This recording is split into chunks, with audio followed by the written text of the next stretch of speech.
TS99 की स्वागतम। మేడ్చల్ జిల్లా పోచారం మున్సిపల్ పరిధి అన్నోజీగూడలో బీజేపీ ఎస్టీ మోర్చా జాతీయ కార్యవర్గ సభ్యుడు తమిళనాడు రాష్ట్ర ఇన్ఛార్జ్ నానావత్ బిక్కునాథ్ నాయక్ తన కార్యాలయంలో పోచారం మున్సిపల్ బీజేపీ పార్టీ అధ్యక్షుడు సురేష్ నాయక్, మున్సిపల్ ఉపాధ్యక్షుడు దారావత్ తౌర్య నాయక్, నానావత్ కిషన్ నాయక్తో కలిసి వాక్ బోర్డులు సువర్ణ బిల్లుపై పార్లమెంట్లో ఆమోదం పొందినందుకు ప్రెస్ మీట్ నిర్వహించారు.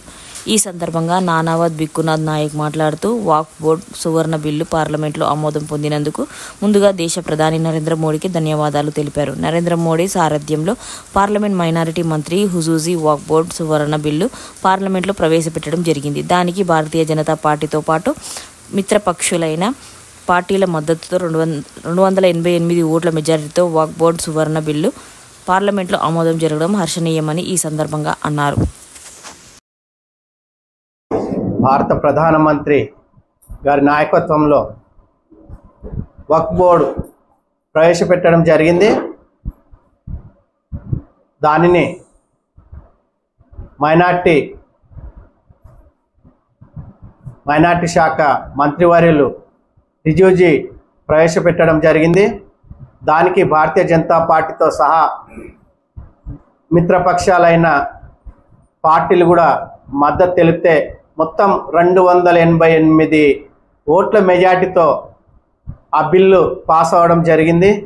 వ్యతిరేకంగా 22 పార్టీలు వ్యతిరేకించినప్పటికి కూడా సనాతన ధర్మమే నెగ్గినట్టు అనిపించింది మాకు.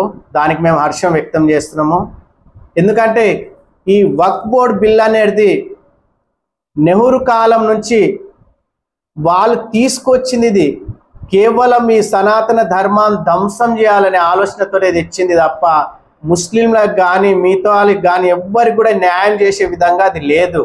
ఎందుకంటే దాంట్లో ఒక మెన్షన్ ఏం చేశారంటే సెక్షన్ 40 ప్రకారము వక్ఫ్ బోర్డు వాళ్ళకు సంబంధించిన వాళ్ళు ఎక్కడైనా సరే దేవాలయ భూమి కానీ ఏ మతానికి చెందిన వారి భూమి కూడా ఇది మాది అంటే ఆ సెక్షన్ ప్రకారం వాళ్ళకి అయిపోతుంది. అంటే ఎంత క్రూరత్వం ఈ కాంగ్రెస్ ప్రభుత్వం నాటి నుంచి నేటి వరకు 2013 వరకు కూడా హిందువులకు వ్యతిరేకంగానే వీళ్ళు చేయడం జరిగింది. ప్రపంచంలో మొత్తం 57 ముస్లిం దేశాలు ఉన్నప్పటికీ కూడా ఏ దేశంలో కూడా ఈ వక్ఫ్ బోర్డు లేదు. మన దేశంలోనే ఇది కావాలనేసి ఆ రోజు నెహ్రూ నుంచి, ఇందిరాగాంధీ నుంచి, రాజీవ్ గాంధీ నుంచి నేటి రాహుల్ గాంధీ వరకు కూడా మొత్తం ఈ దేశాన్ని ధ్వంసం చేయాలి, వక్ఫ్ బోర్డు తీసుకొచ్చి మొత్తం కబ్జాలు చేయించేసి మొత్తం ఇక్కడ ఉన్న సనాతన ధర్మాన్ని పాటించే వారికి స్థానం లేకుండా చేయాలనేదే వాళ్ళ ఏకైక లక్ష్యము. ఈరోజు ఆ రోజుల్లో మొఘలులు 800 సంవత్సరాలు పాలించి కూడా దేవాలయాలు సనాతన ధర్మానికి సంబంధించిన ఆనవాళ్ళు అన్ని ధ్వంసం చేసిరు. మన తెలంగాణలో రజకారులు కూడా అదే పని చేసిరు. ఇప్పటికి కూడా కాంగ్రెస్ ప్రభుత్వం కావచ్చు, ఇంతకుముందు ఇక్కడ తెలంగాణ రాష్ట్రంలో ఉన్న కాంగ్రెస్ ప్రభుత్వం, ఇప్పుడు ఇంతకుముందు ఉన్న టిఆర్ఎస్ ప్రభుత్వం కూడా ఏ ఒక్క హిందూకు కూడా సపోర్ట్ చేయడం లేదు. ఎందుకంటే నిన్న మన కవిత కూడా మాట్లాడుతూ మేము వక్ఫ్ బోర్డుకు వ్యతిరేకం, మేము ముస్లింలకు సపోర్ట్ చేస్తున్నాం అని. ముస్లింలకు సపోర్ట్ చేయొద్దని ఎవ్వరు అన్నారు. కానీ నీకు ఈ వక్ఫ్ బోర్డుకు సంబంధించి దానికి ఎంత ప్రాపర్టీ ఉంది తెలుసా? పాకిస్తాన్ విస్తీర్ణం వచ్చేసి మొత్తం 9,42 చదరపు కిలోమీటర్లు అయితే వక్ఫ్ బోర్డు విస్తీర్ణం వచ్చేసి మొత్తము 8,92 చదరపు కిలోమీటర్లు అయితే మన వక్ఫ్ బోర్డుకు సంబంధించి 9,42 చదరపు కిలోమీటర్లు ఉంది. అంటే ఎంత ఉన్నది చూడండి వాళ్ళకు. అయితే దాని ద్వారా కూడా కేవలం మన భారత ముస్లింలు డెవలప్ అవుతురా కాదు, భారత ముస్లింలకు ఏదైనా లబ్ధి పొందుతురా కాదు.